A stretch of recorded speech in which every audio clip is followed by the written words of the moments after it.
Hi dears, good morning. എല്ലാ കുട്ടികൾക്കും learning സ്പോട്ടിൻ്റെ പുതിയൊരു ക്ലാസ്സിലേക്ക് സ്വാഗതം. ഇന്നത്തെ ക്ലാസ് EVSലെ 3rd ചാപ്റ്റർ ആയിട്ടുള്ള വാട്ടർ ആൻഡ് സോയിൽ എന്ന യൂണിറ്റാണ്. എന്നാൽ നമുക്ക് പാഠത്തിലേക്ക് പോകാം.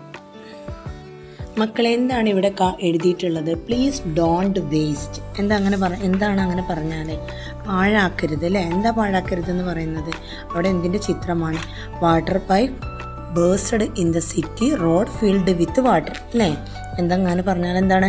നഗരമധ്യത്തിൽ കുടിവെള്ള പൈപ്പ് കൂട്ടിയിട്ട് എന്താണ് റോഡ് മുഴുവൻ വെള്ളത്തിലാവുകയാണ് അല്ലേ? അപ്പോൾ ഇതുപോലത്തെ കാഴ്ചകൾ നിങ്ങൾ കണ്ടിട്ടുണ്ടാവും അല്ലേ? അപ്പോൾ നമ്മൾ കുടിക്കേണ്ട വെള്ളമാണ്, നമ്മളെ ആവശ്യങ്ങൾക്ക് വേണ്ടി ഉപയോഗിക്കുന്ന ഈ വെള്ളമാണ് എന്താണ് വേസ്റ്റായി പോകുന്നത്. അപ്പോൾ എന്താണ് അതിന് ചെയ്യാൻ കഴിയുക? നമുക്ക് എന്തൊക്കെ പരിഹാര മാർഗ്ഗങ്ങൾ ചെയ്യാൻ കഴിയും? ഇതുപോലുള്ള വെള്ളം പാഴാകുന്ന മറ്റ് സന്ദർഭങ്ങൾ ഏതൊക്കെയാണ് ഒന്ന് പറഞ്ഞേ. സാധാരണയായി നമ്മൾ കൈ കഴുകും അല്ലേ? വാഷിംഗ് ഹാൻഡ്സ്, അതുപോലെ പാത്രങ്ങൾ, വാഷിംഗ് വെസൽസ്, അതുപോലെ വാഷ്റൂം ഉപയോഗിക്കുമ്പോൾ, അതുപോലെ ടാപ്പ് ഓപ്പൺ ചെയ്തിട്ട് ടാപ്പ് ശരിയായിട്ട് ഉപയോഗിക്കാതിരുന്നാൽ, അതുപോലെ കുളിക്കുമ്പോൾ ബാത്തിങ് അല്ലേ, ക്ലോത്ത്സ് വാഷ് ചെയ്യുമ്പോൾ ഒക്കെ നമ്മൾ അനാവശ്യമായിട്ട് വെള്ളം പാഴാക്കുന്നുണ്ട് അല്ലേ? ഇത് ശരിയായിട്ടുള്ളൊരു പ്രവണതയാണോ? അല്ല, തെറ്റാണ് അല്ലേ? നമുക്കിങ്ങനെ വെള്ളം ഒരിക്കലും പാഴാക്കി കളയാൻ കഴിയില്ല. അപ്പം നമ്മുടെ വാട്ടർ നമ്മൾ വേസ്റ്റ് ആക്കുന്ന സന്ദർഭങ്ങൾ ഏതൊക്കെയാണ് അതിവിടെ നോട്ട് ചെയ്യാം. വാട്ടർ ഈസ് പ്രഷ്യസ്, ജലം അമൂല്യമാണ്. Situations where precious water is wasted, അമൂല്യമായിട്ടുള്ള ജലം പാഴാകുന്ന സന്ദർഭങ്ങൾ ഇവിടെ നോട്ട് ചെയ്യുന്നു. First one, leaving the tap open while brushing teeth. സാധാരണയായി നമ്മൾ പല്ല് തേക്കുന്ന സമയത്ത് അനാവശ്യമായിട്ട് ടാപ്പ് തുറന്നിട്ട് വെള്ളം വേസ്റ്റ് ആവുന്നു. Second one, tank overflowing, tank നിറഞ്ഞൊഴുകുന്നത്. തേർഡ് വൺ, ലീക്കിംഗ് ടാപ്പ്, ചോർച്ചയുള്ള tap. The fourth one, water leaking from broken pipe പൊട്ടി വെള്ളം പാഴാകുന്ന സന്ദർഭങ്ങൾ. The fifth one, leaving the shower in bathroom unnecessarily open, കുളിമുറിയിലെ ഷവർ അനാവശ്യമായിട്ട് തുറന്നിടുക. അതുപോലെ water is wasted while washing vehicles, വാഹനങ്ങൾ കഴുകുമ്പോഴേക്ക് നമ്മൾ ഒരുപാട് വെള്ളം വേസ്റ്റാക്കി പോകുന്നു. ഇതുകൂടാതെ ഇനിയും ഒരുപാട് സന്ദർഭങ്ങളുണ്ട്. അപ്പോൾ നമ്മൾ അതൊക്കെ കണ്ടുപിടിച്ചിട്ട് നമ്മുടെ ഈ എൻവയോൺമെൻറ്റൽ സ്റ്റഡീസിൽ നോട്ട് ചെയ്യണം. അടുത്ത ക്വസ്റ്റ്യൻ നോക്കിക്കേ. What can we do to stop wasting water? നമ്മുടെ വെള്ളം പാഴാക്കുന്നത് നമുക്ക് എങ്ങനെയൊക്കെ തടയാം? അതിനുള്ള റെമഡീസ് എന്തൊക്കെയാണ്? പരിഹാര മാർഗങ്ങൾ എന്തൊക്കെയാണെന്ന് കണ്ടെത്തി എഴുതാം. വാട്ടർ കൺസർവേഷൻ, ജലസംരക്ഷണം എങ്ങനെ നമുക്ക് ഉറപ്പുവരുത്താം? First one, cultivates maximum plants, പരമാവധി ചെടികൾ നനച്ച് പിടിപ്പിക്കുക. Second one, retain spring and canals, നീരുറവകളും കനാലുകളൊക്കെ നിലനിർത്തുക. Avoid leaving up paddy field, നെൽവയലുകൾ നിരപ്പാക്കുന്നത് ഒഴിവാക്കുക. നമ്മുടെ ഭൂമിയിൽ ഈ വെള്ളം സംരക്ഷിച്ച് നിർത്തുന്നത്, ഭൂഗർഭജലത്തെ സംരക്ഷിച്ച് നിർത്തുന്നതിൽ ഭൂരിഭാഗം പങ്കുവഹിക്കുന്നതും നെൽവയലുകളാണ്. നെൽവയലുകളിൽ സംഭരിക്കുന്ന ജലം ഭൂഗർഭജലമായിട്ടാണ് മാറുന്നത്. മണ്ണിടുന്നതോടുകൂടി ഈ വെള്ളമൊക്കെ ഒലിച്ചു പോവുകയാണ് ചെയ്യുന്നത്. അപ്പം മണ്ണിട്ട് നികത്തുന്നത് ഒഴിവാക്കുക.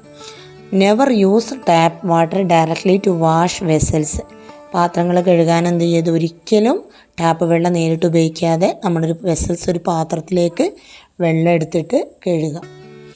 Take water in a bucket while your are bathing, കുളിക്കുന്ന സമയത്ത് ഒരു ബക്കറ്റ് വെള്ളം എടുത്ത് കുളിക്കുക.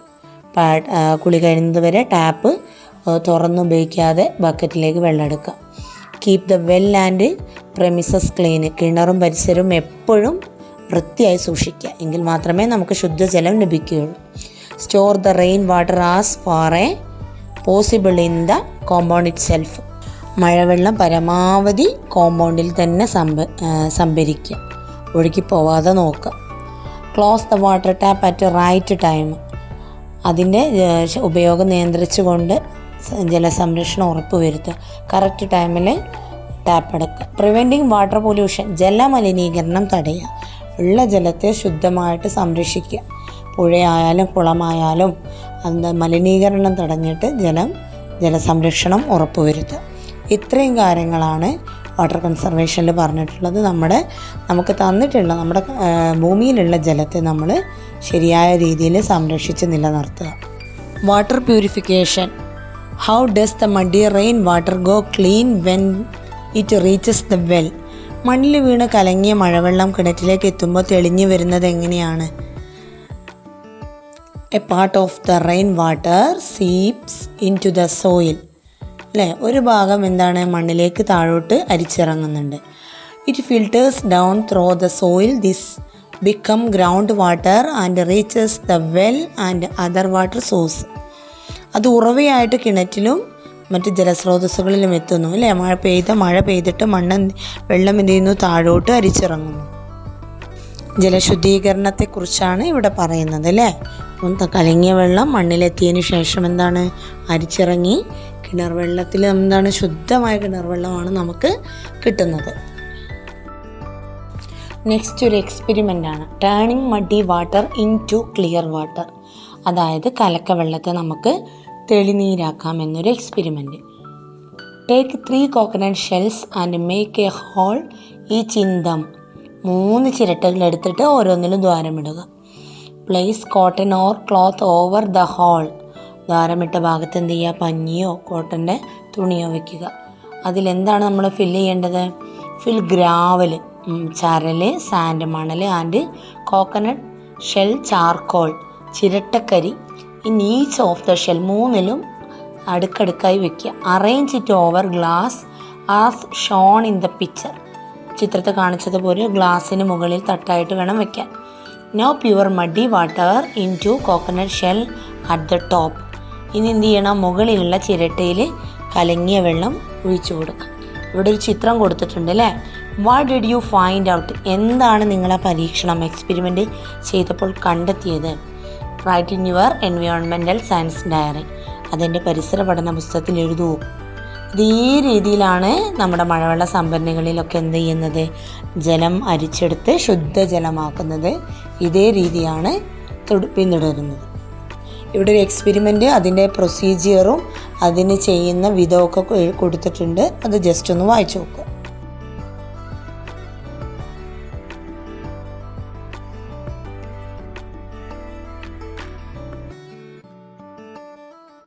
Different types of water purifiers are used in institutions and homes. സ്ഥാപനങ്ങളിലും വീടുകളിലൊക്കെ നമ്മൾ കുടിവെള്ളം ശുദ്ധീകരിക്കുന്നതിനായിട്ടുള്ള ഉപകരണങ്ങൾ ഉപയോഗിക്കാറുണ്ട് അല്ലേ. Sea water is purified and used as drinking water in some countries where severe pure water shortage. അല്ലേ, ചില ശുദ്ധജല ക്ഷാമം രൂക്ഷമായിട്ടുള്ള ചില രാജ്യങ്ങൾ, ഇപ്പോൾ ഗൾഫ് നാടുകളിലൊക്കെ എന്താണ് കടൽ വെള്ളം ശുദ്ധീകരിച്ചിട്ട് എന്ത് ചെയ്യുന്നു, കുടിവെള്ളമായിട്ട് ഉപയോഗിക്കുന്നുണ്ട് അല്ലേ. The water received in homes from public water supply system is collected from water source and purified. പൊതുജല വിതരണ സംവിധാനത്തിലൂടെ എന്താണ് വീടുകളിൽ ലഭിക്കുന്ന വെള്ളം എന്താണ് വിവിധ ജലസ്രോതസ്സുകളിൽ ശേഖരിച്ച് ശുദ്ധീകരിച്ചതാണ്. അപ്പോൾ സാധാരണയായിട്ട് നമ്മുടെ വീട്ടിൽ തന്നെ നമ്മുടെ സാധാരണ കിണർ വെള്ളം തന്നെ എന്താണ് പ്യൂരിഫൈ ചെയ്തിട്ട് വാട്ടർ പ്യൂരിഫിക്കേഷൻ ഉപയോഗിച്ചിട്ടാണ് നമ്മൾ എന്ത് ചെയ്യുന്നത്, ശുദ്ധിയാക്കിയിട്ടാണ് നമ്മൾ കുടിക്കുന്നത്. അപ്പം ഇത്തരം സംവിധാനങ്ങൾ ഇന്നിപ്പോൾ നിലവിലുണ്ട്. നാം ഇതുവരെ പഠിച്ചത് എന്താണ്, വെള്ളത്തെക്കുറിച്ചാണ് അല്ലേ, വാട്ടറിനെ കുറിച്ചാണ്. അതുപോലെ ഇമ്പോർട്ടൻ്റ് ആയിട്ടുള്ള മറ്റൊന്നാണ് സോയിൽ, മണ്ണ്. ഇനി അടുത്ത് നമ്മൾ മണ്ണിൻ്റെ ഇമ്പോർട്ടൻസ് ആണ് പഠിക്കുന്നത്. മണ്ണിൻ്റെ പ്രാധാന്യം എന്തൊക്കെയാണ്, ദ ഇമ്പോർട്ടൻസ് ഓഫ് സോയിൽ. ഇവിടെ ചിത്രം കൊടുത്തത് കണ്ടില്ലേ, we live in burrows in the soil. അവിടെ ഒരു മുള്ളംപന്നിയാണ് കൊടുത്തതല്ലേ, മാളങ്ങളിൽ താമസിക്കുകയാണ് അല്ലേ. അടുത്തത് എന്താണ്, I was in the soil and came out when I received water. മണ്ണിലായിരുന്ന ഞാൻ എന്താണ്, വെള്ളം കിട്ടിയപ്പോൾ, ജലം കിട്ടിയപ്പോൾ പുറത്തു വന്നു. I am always in the soil. ഞാൻ എന്നും മണ്ണിൽ തന്നെയാണ് അല്ലേ. മണ്ണിനെ പറയാണ്, ഞാൻ എന്നും മണ്ണിൽ തന്നെയാണ്. What are the benefits that creatures and plants get from soil? How about us? എന്തൊക്കെയാണ് മണ്ണ് കൊണ്ട് സസ്യങ്ങൾക്കും ജന്തുക്കൾക്കുമുള്ള പ്രയോജനങ്ങൾ? How about us? നമുക്ക് എന്തൊക്കെ പ്രയോജനങ്ങളാണുള്ളത്? ഇവിടെ ഒന്ന് എഴുതി നോക്കാം നമുക്ക്. Provide habitat for various organism. വിവിധ ജീവികൾക്ക് വാസസ്ഥലം ഒരുക്കുന്നു. Helps in obtaining food for plants and various organism.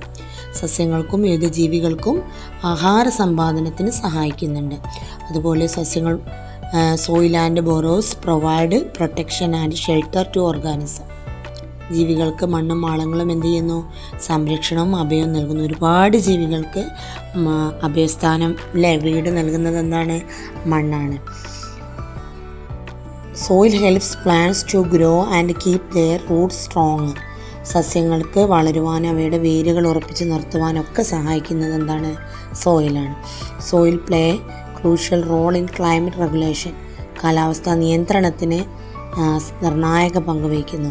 Helps in water purification and ensuring water availability. ജലശുദ്ധീകരണത്തിനും ജലലഭ്യത ഉറപ്പുവരുത്തുന്നതിനും സഹായിക്കുന്നു. ഇതുകൂടാതെ ഒരുപാട് കാര്യങ്ങൾ ഇനിയുമുണ്ട്. സോയിൽ അത്രക്കും നമ്മുടെ ജീവിതത്തിൽ പ്രധാനപ്പെട്ട ഒന്നാണ്. അടുത്ത, how does soil benefit humans? മനുഷ്യർക്ക് എന്തെല്ലാം വിധത്തിൽ പ്രയോജനപ്പെടുന്നു? ഫസ്റ്റ് വൺ, ഫോർ അഗ്രികൾച്ചർ, കൃഷിക്ക്. ഫോർ ഹൗസ് കൺസ്ട്രക്ഷൻ, വീട് നിർമ്മാണത്തിന്. For making pots, pans, tile etcetera, ചട്ടി, കല, മൂട് തുടങ്ങിയ സാമഗ്രികൾ നിർമ്മിക്കുന്നതിന്. ഫോർ ഗ്രോയിങ് പ്ലാന്റ്സ്, ചെടികൾ, സസ്യങ്ങൾ വളർത്തുന്നതിന്. നമ്മൾ ചെടികൾ നടണമെങ്കിൽ മണ്ണ് വേണം. അടുത്തത് ഫോർ മേക്കിംഗ് ഹാൻഡിക്രാഫ്റ്റ് ഐറ്റംസ്. അടുത്ത മോഡൽസ്, ഇത്രയും കാര്യങ്ങൾക്കൊക്കെ രൂപങ്ങൾ നിർമ്മിക്കുകയാണ് അല്ലേ? മണ്ണ് കൊണ്ട് കുട്ടി എന്തൊക്കെയോ ചെയ്യുന്നുണ്ട്. എന്താണ് നോക്കാം. Have you seen the model creator from clay? Let us try to make such models. കളിമണ്ണ് കൊണ്ടുണ്ടാക്കിയ രൂപങ്ങൾ കണ്ടല്ലോ. നമുക്കിതുപോലെ രൂപങ്ങൾ ഉണ്ടാക്കാം. എന്തൊക്കെ ഉണ്ടാക്കാം? Organise and exhibition with the model that you created. നിങ്ങൾ നിർമ്മിച്ച കളിമൺ രൂപങ്ങളുടെ പ്രദർശനം സംഘടിപ്പിക്കാനാണ് പറഞ്ഞത്. ക്ലേ ആർട്ടിക്കിൾസ്, കളിമണ്ണ് കൊണ്ട് എന്തൊക്കെ വസ്തുക്കൾ നമുക്ക് നിർമ്മിക്കാം അല്ലേ? കളിമണ്ണ് കൊണ്ട് നിർമ്മിച്ച കുറേ രൂപങ്ങൾ നമുക്ക് ഉണ്ടാക്കാം. ഫസ്റ്റ് വൺ, ക്ലേ പോട്ട്, മൺചട്ടി അല്ലേ? അതുപോലെ കൂജ, നമ്മൾ വെള്ളമൊക്കെ ഒഴിച്ചു വെക്കുന്ന കൂജയുണ്ട്. ബ്രിക്ക്, ഓട്, ക്ലേ ലാംപ്സ്, മൺചിരാതുകൾ, ഫ്ലവർ പോട്ട്, അതുപോലെ ഫ്ലോർ ബ്രിക്ക്, തറയോട്, ബ്രിക്സ്, ഇഷ്ടിക, ഇത്രയും കാര്യങ്ങളൊക്കെ ഉണ്ടാക്കാം. What are the features of the soil used to create shapes? രൂപങ്ങൾ ഉണ്ടാക്കാൻ ഉപയോഗിച്ച മണ്ണിൻ്റെ പ്രത്യേകതകൾ എന്തെല്ലാമാണ്? Examine the colour and the size of the grains. നിറം, തരികളുടെ വലുപ്പം എന്നിവയിൽ എന്തൊക്കെ പ്രത്യേകതകളുണ്ട്? Are the soil seen around us the same? നമ്മുടെ പരിസരത്തുള്ള എല്ലാ മണ്ണുകളും ഒരുപോലെയാണോ? ലെറ്റ് us എക്സാമിൻ, നമുക്കതൊന്ന് പരിശോധിച്ച് നോക്കാം. Collect soil from your school courtyard, under an earth, A tree, biodiversity garden and play ground. സ്കൂളിൻ്റെ മുറ്റവും ജൈവവൈവിധ്യ ഉദ്യാനവും നിങ്ങളുടെ കളിസ്ഥലമൊക്കെ ഒന്ന് അതിൽ നിന്നൊക്കെ മണ്ണൊന്ന് ശേഖരിച്ച് നോക്കൂ. Observe the soil and complete the table. എന്നിട്ട് ഈ പട്ടിക ഒന്ന് പൂർത്തിയാക്കൂ. ദ പ്ലേസ് ഓഫ് കളക്ഷൻ, നിങ്ങൾ എവിടെ നിന്നാണ് ശേഖരിച്ചത്? കോർട്ട്യാർഡിൽ നിന്നാണോ? അതുപോലെ മരത്തിൻ്റെ ചുവട്ടിൽ നിന്നാണോ? ബയോഡൈവേഴ്സിറ്റി ഗാർഡനിൽ നിന്നാണോ? അതുപോലെ കളർ ഓഫ് ദ സോയിൽ, സോയിലിൻ്റെ നിറം നോക്കൂ. അതർ ഫീച്ചേഴ്സ്, ഓരോന്നിൻ്റെയും പ്രത്യേകത നോക്കൂ. Do all the soil that you collected have the same colour? നിങ്ങളിവിടെ ഈ ടേബിള് പൂർത്തിയാക്കിയതിന് ശേഷം നിങ്ങൾ ശേഖരിച്ച എല്ലാ മണ്ണിനങ്ങളും ഒരേ നിറത്തിലുള്ളതാണോ? Are the differences in the size of grains? തരികളുടെ വലിപ്പത്തിൽ എന്തെങ്കിലും വ്യത്യാസമുണ്ടോ? Write the finding in your environmental science diary. നിങ്ങളുടെ കണ്ടെത്തലുകൾ എൻ്റെ പരിസര പഠന പുസ്തകത്തിൽ എഴുതൂ. നമുക്ക് കുറച്ച് നമ്മുടെ കേരളത്തിൽ സാധാരണയായി കാണപ്പെടുന്ന കുറച്ച് സോയിലുകളുടെ നെയിംസ് പഠിക്കാം. Soil types of Kerala. There are mainly 8 types of soil in Kerala. 8 തരത്തിലുള്ള മണ്ണുകൾ നമ്മുടെ കേരളത്തിൽ കാണപ്പെടുന്നുണ്ട്. The first one, coastal soil. Coastal soil എന്ന് പറഞ്ഞാൽ എന്താണ്? തീരദേശ മണ്ണ് അല്ലേ? This type of soil is found in the coastal area of Kerala and is less in nutrients. സമുദ്രതീരത്ത് കാണുന്നതാണ്, ഫലപുഷ്ടി കുറവായിട്ടുള്ള മണ്ണാണ്. Alluvial soil. This type of soil is found in river side and plain area and have rich nutrients. അതായത് എക്കൽ മണ്ണ് പുഴയോരത്തും സമതല പ്രദേശങ്ങളിലൊക്കെ കാണുന്നു, നല്ല ഫലപുഷ്ടിയുണ്ട്. ബ്ലാക്ക് സോയിൽ, കരിമണ്ണ് എന്ന് പറയും. ഫൗണ്ട് ഇൻ സ്വാമ്പി ഏരിയാസ്, ചതുപ്പ് നിലങ്ങളിൽ കാണുന്നു. അടുത്തത് ലാറ്ററൈറ്റ് സോയിൽ, വെട്ടുകൽ മണ്ണ്. Mixed with gravel acid in nature, ചരൽ കലർന്ന പശ്ചിമരാശി കളിമണ്ണ്. ഇതിനെന്തുണ്ട്? ഒരു അമ്ല സ്വഭാവമുണ്ട്, ആസിഡ് സ്വഭാവമുണ്ട്. റെഡ് സോയിൽ, ചുവന്ന മണ്ണ്, ചെമ്മണ്ണ് എന്നൊക്കെ പറയും. This type of soil is found in the eastern part of Kerala and ലോമി and Sandy type. മണൽ കലർന്ന പശ്ചിമരാശി മണ്ണ്, അതായത് നമ്മുടെ തിരുവനന്തപുരം ജില്ലയിലൊക്കെ കൂടുതലായിട്ട് കാണപ്പെടുന്നു. അടുത്ത മൗണ്ടൻ സോയിൽ, മലയോര മണ്ണെന്ന് പറയുന്നു. This type of soil is found in the mountainous area of Kerala and is rich in nutrients. മലമുകളിൽ കാണുന്ന നല്ല അമ്ല സ്വഭാവമുണ്ട്, ധാരാളം ന്യൂട്രീഷ്യൻസ് കാണുന്നു. Laterite soil or black soil, cotton soil, കറുത്ത പരുത്തി മണ്ണെന്നറിയപ്പെടുന്നു. This type of soil is commonly found in the midland of Kerala and is rich in nutrients. Palakkad ജില്ലയിലൊക്കെ കാണപ്പെടുന്ന നല്ല ക്ഷാര ഗുണമുള്ള മണ്ണാണ് കറുത്ത പരുത്തി മണ്ണ് അല്ലെങ്കിൽ ബ്ലാക്ക് കോട്ടൺ സോയിൽ എന്നറിയപ്പെടുന്നു. ലാസ്റ്റ് വൺ, ഫോറസ്റ്റ് സോയിൽ, വനമണ്ണ്. This type of soil is found in the forest area of Kerala and is rich in nutrients. വനപ്രദേശങ്ങളിൽ കാണുന്ന നല്ല ഫലപുഷ്ടിയുള്ള വനമണ്ണിനെയാണ് ഫോറസ്റ്റ് സോയിൽ എന്നറിയപ്പെടുന്നത്. അടുത്ത പ്രവർത്തനം നോക്കിക്കുക. The story of the soil, മണ്ണിൻ്റെ കഥ പറയാണ് അല്ലേ, മണ്ണ് എങ്ങനെ ഉണ്ടായിട്ടുള്ളത് എന്നുള്ളത്. ഫ്രണ്ട്സ്, യു നോ മീ, നിങ്ങൾ എന്നെ അറിയുമോ കൂട്ടുകാരെ? ഐ ആം ദ സോയിൽ, ഞാൻ എന്താണ്? മണ്ണാണ്. I am of different types, ഞാൻ പലതരത്തിലുമുണ്ട്. Different my nature is different in different place, ഓരോ സ്ഥലത്തും എൻ്റെ സ്വഭാവം ഓരോ തരത്തിലാണ്. There are lakh of microorganism and many other common in me, എൻ്റെ എന്നിലെന്തുണ്ട്? ലക്ഷക്കണക്കിന് സൂക്ഷ്മജീവികളും പല ജൈവ ഘടകങ്ങളും എന്നിലുണ്ട്. I become like this through thousands of years of continuous biological and non biological process, അതായത് ജൈവ പ്രവർത്തനങ്ങളിലൂടെയാണ് ഞാൻ ഈ വിധത്തിൽ രൂപപ്പെട്ടിട്ടുള്ളത്. നിങ്ങൾക്കറിയാം, ഇപ്പോൾ നമ്മുടെ വയനാട്ടിലൊക്കെ ഉരുൾപൊട്ടലുണ്ടായില്ലേ, അപ്പോൾ ഒരുപാട് മണ്ണൊലിച്ചു പോയി, വെള്ളം കലർന്ന മണ്ണില്ലേ, അതിൽ ചളി മണ്ണാണ്. അപ്പോൾ കുറേ മണ്ണൊക്കെ അവിടെ നിക്ഷേപിച്ചു അല്ലേ. അതുപോലെ കുറേ കല്ലുകളൊക്കെ താഴോട്ടെത്തി.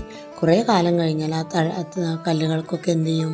അപക്ഷയം സംഭവിച്ചിട്ട് എന്താവും? അത് പിന്നെ കാലക്രമേണ വെയിലും മഴയും തണുപ്പൊക്കെ കൊണ്ടിട്ട് എന്താവും? പൊടിഞ്ഞ് മണ്ണാവും. ഇങ്ങനെയാണ് മണ്ണുണ്ടാവുന്നത് അല്ലേ. You have read the beginning of the story of the soil, മണ്ണിൻ്റെ കഥയുടെ തുടക്കമൊക്കെ വായിച്ചില്ലേ? Find out more information about the process through which the soil is formed. Discuss your friends, complete the story of the soil and write it in your environmental science diary. നിങ്ങളുടെ കൂട്ടുകാരുമായി ചർച്ച ചെയ്ത് മണ്ണ് എങ്ങനെയാണ് ഉണ്ടാകുന്നതെന്ന് കണ്ടെത്താം. Next one, within the soil, മണ്ണിനുള്ളിൽ എന്തെല്ലാം? Which are the creature that leave within the soil, try to write it. മണ്ണിനുള്ളിൽ എന്തെല്ലാം ജീവികളാണുള്ളത്? Observe the soil in your school surrounding using a hand lens. നിങ്ങളുടെ ഹാൻഡ് ലെൻസ് ഉപയോഗിച്ചിട്ട് എന്തൊക്കെ ജീവികളെ നിങ്ങൾക്ക് കണ്ടെത്താൻ കഴിഞ്ഞു? Which creature were you able to find, ഏതെല്ലാം ജീവികളെ നിങ്ങൾക്ക് കണ്ടെത്താൻ കഴിഞ്ഞു അല്ലേ? Which creature were you able to find, where do they get the food, water and the air that they need? Let us do some experiment to find this out. ഇവയ്ക്ക് ആവശ്യമായിട്ടുള്ള ജലം, വെള്ളമൊക്കെ എവിടെ നിന്നാണ് കിട്ടുന്നത്? എന്തൊക്കെ ജീവികളാണ് നമ്മുടെ മണ്ണിലുള്ളത്? എന്തൊക്കെ ജീവികളാണുള്ളത്? എർത്ത് വേം, മണ്ണിര, ആൻസ് ഉറുമ്പ്, ബീറ്റിൽസ് വണ്ട്, സെൻറ്റിപ്പേഡ് പഴുതാര, മില്ലിപ്പേഡ് അട്ട, ടെർമൈറ്റ്സ് ചിതലുകൾ, ഫംഗസുകൾ, ഗ്രാപ്സ് ചാണകപ്പുഴു, ആൻറ്റി ലയൺ കുഴിയാന, ബാക്ടീരിയകൾ, സ്പൈഡർ ചിലന്തി, നിംറ്റോഡ്സ് നിമാവിരകൾ, സ്നെയിലോച്ച് അല്ലേ. അതുകൂടാതെ ഇനിയും ജീവികളെ നിങ്ങൾക്ക് കണ്ടെത്താം. അടുത്ത ചിത്രം നോക്കിക്കുകയും. Air in the soil, is there air in the soil, മണ്ണിൽ വായു ഉണ്ടോ?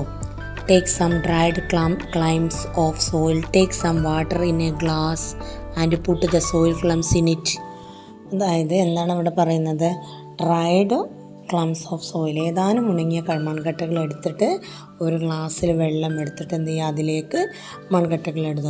എന്താണ് സംഭവിക്കുന്നത് അല്ലേ? What is the happening? എന്താ സംഭവിക്കുന്നു? Write the finding in your environmental science diary, share the finding with your friends അല്ലേ. അതിൽ മണ്ണിൽ വായു ഉണ്ടോ എന്ന് അറിയാൻ സോയിൽ, വെള്ളം അടങ്ങിയിട്ടുണ്ടോ മണ്ണിൽ എന്നറിയുന്ന ഒരു പരീക്ഷണം. Are there traces of water in the soil? How can we find out? നമുക്കതെങ്ങനെ കണ്ടെത്താം? Collect the soil from the biodiversity garden and place it inside a transparent bottle. Close the bottle and place it in sunlight. Examine it after 10 minutes. അതായത് നിങ്ങളുടെ ജൈവവൈവിധ്യ ഉദ്യാനത്തിലുള്ള മണ്ണ് ശേഖരിച്ചിട്ട് എന്ത് ചെയ്യുക, ഒരു transparent സുതാര്യമായിട്ടുള്ളൊരു സാധാരണ ബോട്ടിലാക്കുക. കുപ്പി അടച്ചിട്ട് വെയിലത്ത് വയ്ക്കുക. 10 മിനിറ്റ് കഴിഞ്ഞ് പരിശോധിച്ചാൽ എന്ത് മാറ്റമാണ് കാണാൻ കഴിയുന്നത്? കുപ്പിയുടെ വശങ്ങളിൽ എന്താണ് കാണുന്നത് അല്ലേ? ഹൗ ഡിഡ് ഹാപ്പൻ, ഇതെങ്ങനെ വന്നു? പ്രിപ്പയർ ആൻഡ് ഒബ്സർവേഷൻ നോട്ട്, ഒരു നിരീക്ഷണക്കുറിപ്പ് അല്ലേ. അതിൻ്റെ പുറത്ത് നിങ്ങൾക്ക് എന്ത് കാണാം? വെള്ളം കാണാം അല്ലേ. അടുത്ത് അതായത് മണ്ണ് എന്താണ്? അതിലുള്ള ജലാംശത്തെ പുറത്തു glass with soil pure water. ഇതിൽ നിന്ന് മനസ്സിലാക്കാം എന്താണ് മണ്ണ് വെള്ളം എക്സ്പെരിമെന്റ്. ഒരു ഗ്ലാസ്സിൽ ജൈവവൈവിധ്യോദ്യാനത്തിലുള്ള മണ്ണ് പകുതി നിറയ്ക്കുക, ഇതിലേക്ക് ജലം ഒഴിച്ച് നന്നായി ഇളക്കുക. എന്താ നിങ്ങൾക്ക് കാണാൻ കഴിയുന്നത്? നിരീക്ഷണക്കുറിപ്പ് തയ്യാറാക്കാനാണ് പറഞ്ഞത്. ആ വെള്ളത്തിൽ നിറയെ എന്താണ് സസ്യങ്ങളുടെയും ജന്തുക്കളുടെയൊക്കെ അവശിഷ്ടങ്ങൾ അടങ്ങിയിരിക്കുന്നത് കാണാം അല്ലേ. അതായത് മണ്ണിൽ എന്തുണ്ട്? ജൈവാംശം ധാരാളം അടങ്ങിയിട്ടുണ്ട് അല്ലേ. ബയോമാസ് ഇൻക്ലൂഡഡ് ഡ്രൈഡ് ലീവ്സ്, ഉണങ്ങിയ ഇലകൾ, parts of stem, remains of creature etcetera. Plants grow abundantly in soil rich with more biomass. Soil with biomass is the food of earthworms. എന്താ പറഞ്ഞിട്ടുള്ളത്? ഉണങ്ങിയ ഇലകളും കമ്പു കഷ്ണങ്ങളും ജീവികളുടെ അവശിഷ്ടങ്ങളും അടങ്ങിയതാണ് എന്ത്? ജൈവാംശം അല്ലേ. ജീവാംശം കൂടുതലുള്ള മണ്ണിലാണ് ചെടികൾ ധാരാളമായി വളരുന്നത്. ജീവാംശമുള്ള മണ്ണാണ് മണ്ണിനയുടെ ആഹാരം അല്ലേ. നിങ്ങളുടെ വീട്ടു പരിസരത്തൊക്കെ where the soil more biomass in your home surrounding find out.